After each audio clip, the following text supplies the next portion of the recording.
Magluto tayo. Korean beef sesame. Kung paano ito ko ginawa, keep on watching at ituturo ko sa inyo. Tara! So magpainit na tayo ng ating pan. Maglalagay lang tayo ng 1 to 2 tablespoon na olive oil. Pwede ring regular oil o na. At kapag mainit na, igigisa natin yung ating ginger.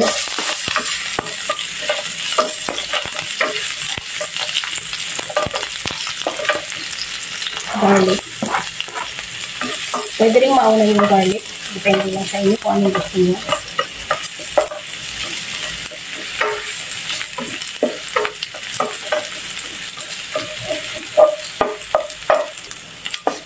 At i-next na natin yung ating onion chops. Pwede rin wala ng onion. Nasa sa inyo lang yun. Pero mas masarap talaga kung meron.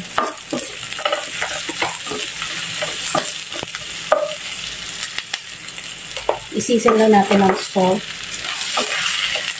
and black pepper. Pinch lang yan.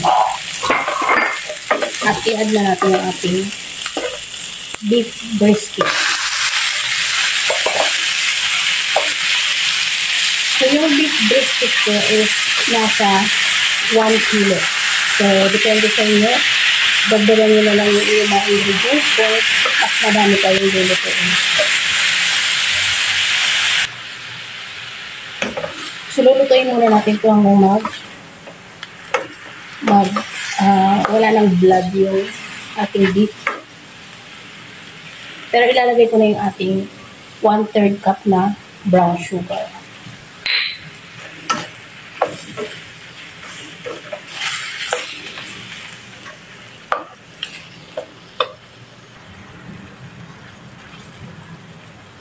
Soy sauce. So, 1/2 cup ito, binawasan ko lang ng konti. So, halos hindi na siya umabot ng 1/2 cup. Kasi baka naman sumobra ng alat.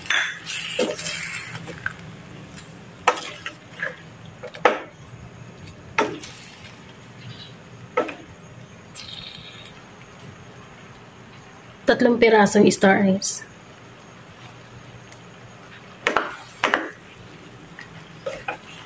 Maglalagay tayo ng 1/2 teaspoon na black pepper. At lalagyan natin ng water. So, bahala na kayo magtansya kung gaano kadami yung water ninyo. At pakukuluin ito natin sa mahinang apoy hanggang sa maluto yung ating beef. So, dadagdagan ko pa yung water.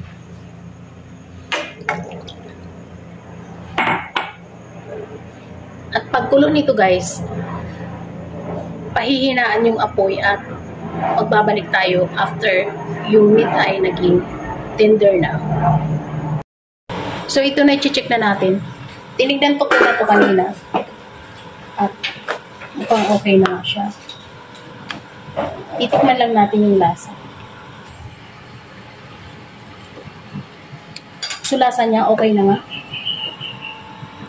Palalakasan ko na yung apoy. Maglalagay lang tayo ng crushed paper or cayenne paper. Yung tama lang na medyo mag-anghang. At ilalagay ko na rin yung ating mushroom. So, kung meron ng buong mushroom, mas okay yun. Wala lang kasi akong buong mushroom. Kaya, yung stem and pieces na lang yung nilagay ko. So, naka-high heat na tayo.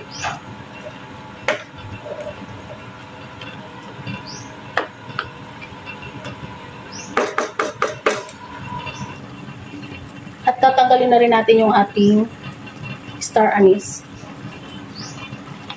Medyo bawasan lang natin yung ating sauce para mas maganda ito pag kunti lang yung sauce.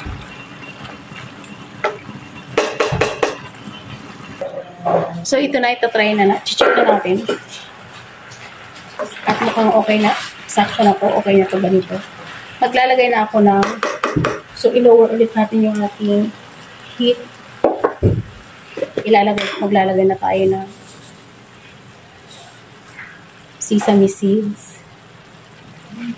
Ilalagay na natin yung ating onion spring.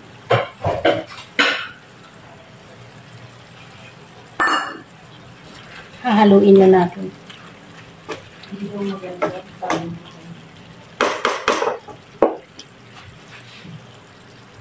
At idadash lang natin ng sesame oil.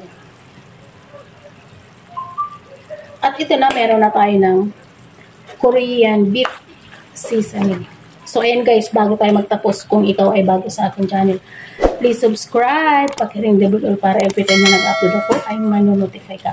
At paki-follow ako sa aking Facebook page, Hilda Kitchen.